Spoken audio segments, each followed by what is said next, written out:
अस्सलाम वालेकुम नाज़रीन, मैं हूँ अस्मा गुल और आप देख रहे हैं मेरा ऑफिशियल यूट्यूब चैनल अस्मा गुल खान। नाज़रीन, आज की बड़ी खबरों पे बात करेंगे और बड़ी खबर ये है कि साइफर केस में क्या पेशरफ्त हुई है और 8 फरवरी को जो है आम इंतखाबात का सुप्रीम कोर्ट ने ऐलान कर दिया है सदर मुमलिकत से मुशावरत के बाद। तो आज इस बारे में बात करेंगे इस वीडियो में।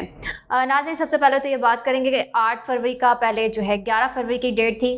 लेकिन कोर्ट ने कहा कि हम सदर मुमलिकत से मुशावरत करेंगे और मुशावरत के बाद और सारी पार्टियों की जो है हतमी ऐलान के बाद जो है ये फैसला किया गया कि 8 फरवरी को इलेक्शन आम इंतखाबात किए जाएंगे और जनरल इलेक्शन होंगे 8 फरवरी को। अच्छा, ये इलेक्शन के बाद जो है सारी पार्टियों ने, सारे रहनुमाओं ने अपनी जो सियासी गर्मियाँ हैं वो तेज़ कर दी हैं। लेकिन यहाँ पर ये सवाल जो है लोगों के जहनों में, जो पीटीआई के वर्कर्स हैं, पीटीआई के सपोर्टर्स हैं, उनके जहनों में एक ये सवाल गर्दिश कर रहा है, क्या 8 फरवरी के इलेक्शन वाले दिन इमरान खान होंगे? क्या जब इलेक्शन होंगे तो चेयरमैन पीटीआई तब्दील हो चुका होगा?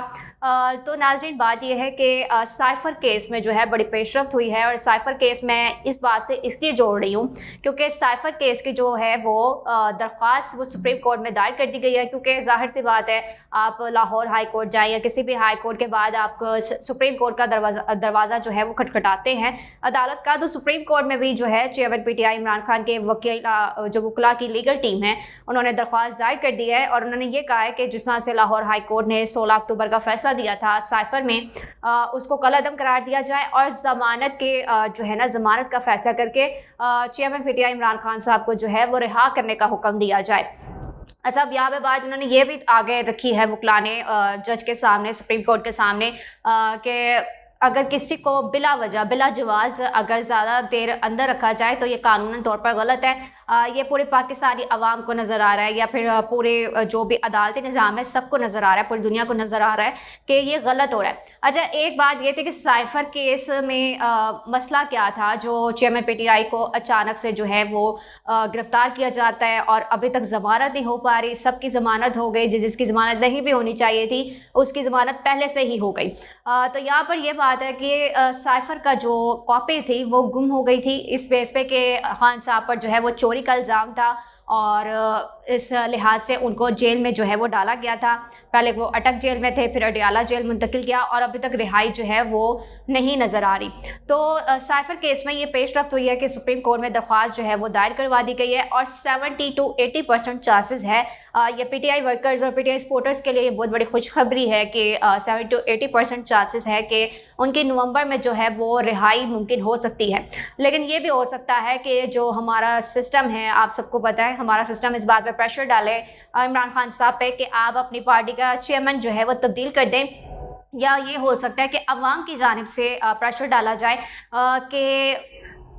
इलेक्शन वाले दिन जो है अगर पीटीआई इमरान खान या फिर जो है चेयरमैन इमरान खान साहब जो है वो नहीं होते तो हम वोट कास्ट ही करेंगे। बहुत सारे मामलात हैं जिसको उनको जो है ना वो देखना है और अगर वो नहीं देखते तो ना सिर्फ पाकिस्तान में बल्कि जो पूरी दुनिया में उनके ऊपर ज़ाहिर सी बात है लानतन होगे, थू किया जाएगा कि आप लोग बिला जवाज़ एक बंदे को अंदर करके और इलेक्शन की डेट अनाउंस कर देते हो, जबकि इलेक्शन की डेट जो है वो पहले से ही अनाउंस कर देनी चाहिए थी जब असम्बलियाँ जो है वो पंजाब की और केपीके की जो है वो तहवील में ली थी। 90 रोज़ के अंदर जो है ये इलेक्शन डेट जो है वो अनाउंस कर देनी चाहिए थी। लेकिन बहरहाल जो भी हुआ, अब वो फरवरी में जो है आम इंतखाबात की जो है वो डेट दे दी गई है। दूसरी बात ये कि एतजाज़ हसन साहब ने कहा है कि साइफर की कॉपी तो मिल गई है और चेयरमैन पीटीआई ने अपने खदशात ज़ाहिर किए हैं और हर किसी के जो भी अपना खदशात ज़ाहिर करता है तो ये उसका कानूनन और एक हक होता है कि भाई वो अपने खदशात जो है, या फिर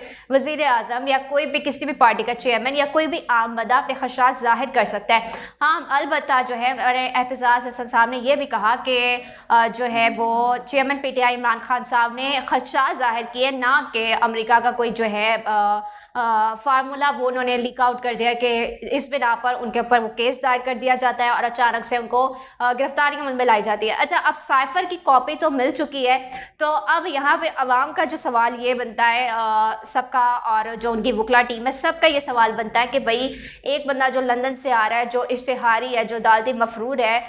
उसकी ज़मानतें पहले से ही हो जा रही हैं, लेकिन इमरान खान साहब की क्यों नहीं हो रही। तो यहाँ पर यही बात आ जाती है कि इमरान खान साहब जो है वो किसी डील में नहीं आ रहे, वो कोई डील नहीं कर रहे, तो इसलिए वो अभी तक उनकी जो है ज़मानत, अब देखते हैं कि सुप्रीम कोर्ट जो है वो क्या फ़ैसला सुनाता है। लेकिन मैंने जैसे आपको पहले बताया कि नवंबर में उनके काफ़ी चांसेस हैं कि वो इमरान खान साहब जो है उनकी रिहाई मुमकिन हो सकती है। दूसरी बात यह कि लोग काफ़ी ज़्यादा बोलते हैं कि भाई एक अफवाह फैली हुई है कि जिस तरह से इमरान खान साहब के बहुत से साथी, बड़े बड़े रहनुमा और टिकट होल्डर्स जो हैं वो साथ छोड़ गए, उन्होंने प्रेस कॉन्फ्रेंस करके या वैसे ही वीडियो बयान के ज़रिए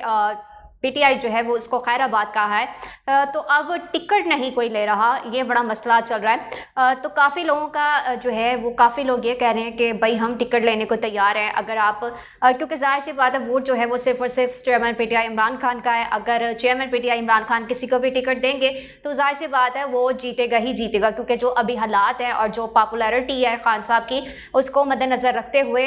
ये मामला जो है वो सामने आएंगे। दूसरी बात ये कि इमरान खान साहब जो हैं, हो सकता है कि अपने वकला और जो अपनी वकला टीम के अलावा, जिस तरह से अगर आप शेर अफजल मरवत साहब को देखेंगे तो वो भी काफ़ी ज़्यादा एक्टिव नज़र आ रहे हैं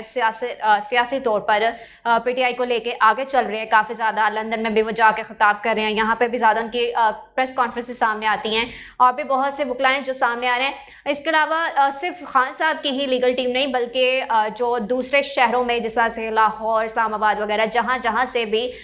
वकला टीम जो है, जो वहाँ पे मौजूद होंगे, वो टिकट लेने को तैयार हैं। और क्योंकि जाहिर सी बात है वकला पे इतनी जल्दी प्रेशर नहीं डाला जा सकता, क्योंकि वो खुद, अगर सबको पता है कि अगर उन्होंने वकला तहरीक चला दी तो फिर बड़े मसले पैदा हो जाएंगे और अदालती निज़ाम जाहिर सी बात है उसके सामने झुकेगा ही झुकेगा। तो ये सारे मामलात हैं, तो उम्मीद करते हैं कि चेयरमैन पीटीआई साहब जो है वो इस महीने रिहा हो जाएंगे इंशाल्लाह। और आप लोगों की क्या राय है, आप लोग इस बारे में मुझे कमेंट सेक्शन में ज़रूर आगाह कीजिएगा, और इसके अलावा आप किसको वोट कास्ट करेंगे ये भी ज़रूर बताइएगा। मिलेंगे एक नई वीडियो के साथ, तब तक के लिए दीजिए इजाज़त। अल्लाह हाफिज़।